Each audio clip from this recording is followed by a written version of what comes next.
Hi, and thanks for joining the Mazza Wine's Inner Circle Club tasting as part of the Harvest Wine Shipment. And today I'm here, Mario Mazza with Blaine Ballard. and we're tasting the red wine set from this shipment here, the Harvest Shipment. And Blaine, maybe a little bit of an overview here as we sit in front of the fire at Shore Wine Company as to the wines you've selected. Yeah, these are all real nice dry red wines, all traditional old world grapes. The Lemberger or Blanc Franc is a traditional grape, as well as Cab Franc, which is sort of the parentage in Bordeaux to Merlot and Cab Sauv, and then Cabernet Sauvignon. So we've got some old world grapes that are adapted to our region, and kind of our representations of them by our winemaking team. All right, fantastic. So we're starting off with the South Shore Wine Company Lemberger, or as you mentioned, Blanc Frankish. It's known by both names. Blanc Frankish lends it to the heritage. It's an Austrian variety, grown in other parts of the world, but that's where it originates from. A little bit cooler climate variety, so it's conducive to cooler climes here in Lake Erie. What's really nice, I think this is something that if you're a Pinot Noir drinker, I think is something Lemberger would be a wine you gravitate to. It's a little bit lighter in terms of that structure and body, very food friendly. I think a really interesting wine to make, very pretty, very delicate in some ways, not overly harsh or astringent as well. So, there's not, things from a winemaking perspective you have to tame down. We also handle it delicately in terms of the oak, tending to use, second or third use in some neutral oak, not to overpower that delicate fruit. We don't want to have all secondary characteristics coming through on the wine. Nice.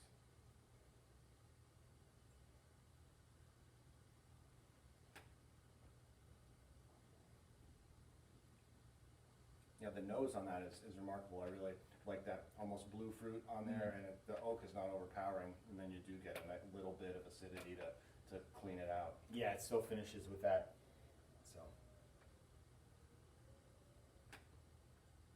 and this is a wine that I would say probably is only been about 10 years or so that we've been working with it in our different. We have two different Lembergers that we make across two different brands, and so it's only been. It's kind of funny when you consider something 10 years old that's only relatively young into the winemaking program. It takes a little while to get to know the vineyards and the variety itself. One that we've grown really affectionate of is the Cabernet Franc, and this is from Mazza Vineyards.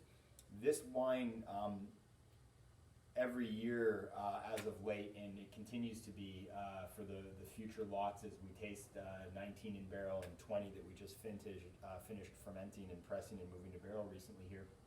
It's coming from the Zielinski Brothers farm, and this is a multi-generational family farm that the two brothers now have taken over several hundred acres of family farm, but they delved into wine grape growing only in the past dozen years or so, having traditionally been a juice grape growing family.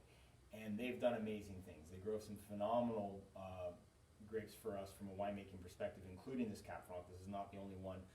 The site's amazing. There's something magical about it in terms of what we get in terms of the wines that we're tasting out of these barrels and tasting out of this fruit. It's really phenomenal. So we really quite enjoy that. Yeah, it just shows you how the vineyard site and the winemaking can come together to make a great wine like this. Yeah, there's something. I mean, the viticulture, the site is a great site, great exposure, but also the meticulous nature that they've really worked as a partnership with ourselves, and the Zielinskis to really help craft these wines that really start in the vineyard with a lot of these. You have to consider it's a partnership with the growers, and that's what's really lent itself to making some great wines there. So always excited to taste this wine. Several years running now, this wine continues to be a top 10 wine in the Pennsylvania Song Judgment. So we're really excited about the consistency and quality. Feels like just a little bit of pressure to always have to improve that next year as well, though, but we're up for the challenge. You guys seem to be doing a great job of keeping them coming. And And again, one of the things to mention with that wine is, in terms of the oak program, we are using a little bit of new oak into this portfolio. There's only a few wines that we do that with. This is actually using new puncheon for a portion of that. Puncheons are a larger cooperage, so 500 liters instead of your traditional 225 liter barriques. The reason for that is it gets us some new oak character. We're using French Mercier barrels typically, but the reason we're using the puncheons is it allows us that new oak character, but not overwhelming because we have a larger volume to surface area ratio. So we're not extracting as much oak in that, but we're still getting that new character. And we've really honed in on those Mercier as being some just really phenomenal barrels. Yeah, it's not overpowering, but you know it's there.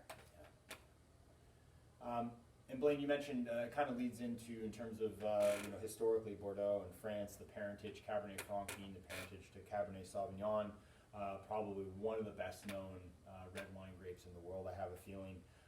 So this is our version again from Mazza Vineyards, a cooler climate cab. So this is not your typical Napa or warm climate cab. So it's going to be a little bit more restrained in the alcohol.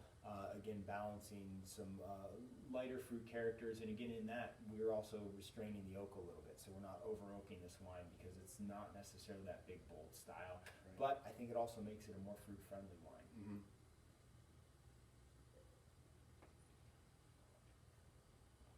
Yeah, I like the snappiness of the cooler climate cabs personally over a big heavy California cab. Not to say that there's anything wrong with that, but this style is really nice and tends to be a little more versatile, I think, when you're pairing with food.